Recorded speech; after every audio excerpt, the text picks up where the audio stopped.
as the creative producer of the show, how cool is it to see it finally all together in one place? It is incredible. Developed during COVID, so lots of challenges in that, but it was just fabulous to see all the different components together, all the different vessels, the interactives, the videos, so much to it, and just to get it all here in Sydney, it's fantastic. Interestingly, in terms of what people can expect, what is your favourite component of this show? What's number one for you? Ooh. My absolute favourite is actually the Rena, the cargo vessel that wrecked off New Zealand. Yeah. It's just a beautiful model, but I also think it speaks to the fact that although when we think of shipwrecks, we might think, like Batavia or, olden days wooden ships. Whereas these days, shipwrecks still happen. There's still about 50 major vessels lost every year. Wow. And these days, because of all the cargo and the oils that they're carrying, they can have a huge environmental impact. So it's a really serious issue. Yeah, it's interesting, and it's funny because when we're making these Lego models, it's not often we can get a lot of colour into them. And the Reno, with the shipping containers, we were able to get a lot of colour into it. So for me, from a storytelling perspective, I really kind of enjoyed that. Not all stories are equal. What makes a story about a shipwreck interesting? Like, give us an example. Like the Vasa, for example. Say, why was this such an interesting shipwreck to make? The Vasa is a horrible story in the way that there was a lot of loss of life. Shipwreck stories are that sort of mixture of fascination and terror and tragedy. Yep. But the Vasa story was great because she was this fantastic, she's a beautiful boat, brand spanking new on her maiden voyage, first trip out. Everyone's lining the shores of Stockholm Harbour to see the King's new warship, and she goes, less than 2 kilometres, gust of wind hits her and straight down. You can imagine it. And actually, in this exhibition, you actually get to do it. You can tip the Vasa. Yeah. So the elements of that story is that tragedy, and then all the investigations that went into that to work out what happened to her and who's to blame. Because obviously it's a lot of finger pointing. And the king can't take the rap. No, it can't be the king's fault, even though it was the king's fault. So trying to work it. Luckily, the one of the designers had died before this happened, so obviously it was all his fault. Of course, it's always that guy.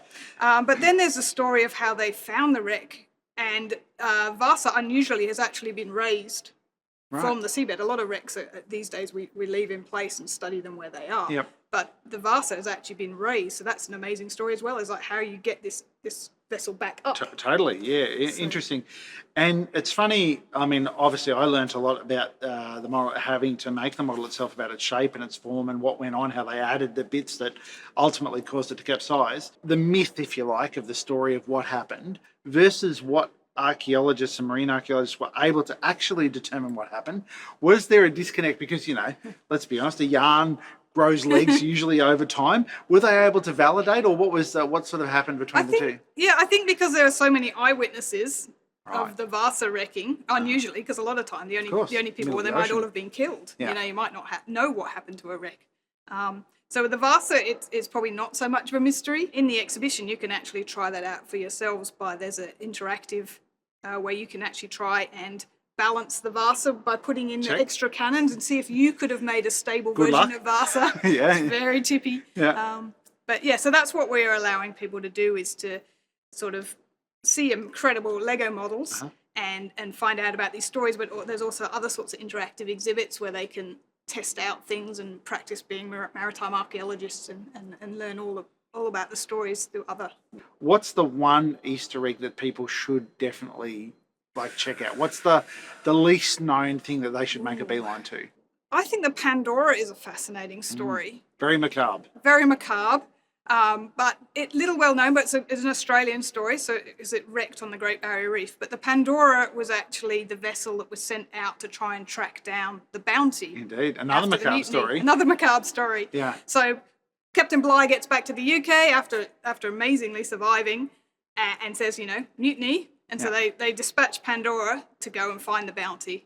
It never actually finds the Bounty. At that point, we didn't know what had happened. They didn't know what had happened to the Bounty. But what they did do is manage to capture some of the mutineers that had got off in Tahiti. And it was bringing them back to England to face trial, locked up on deck in this sort of prison they'd built, which horrible conditions. And then it wrecked. And the ship's going down, and these guys are shackled and stuck inside this box, a literal Pandora's box. Yeah.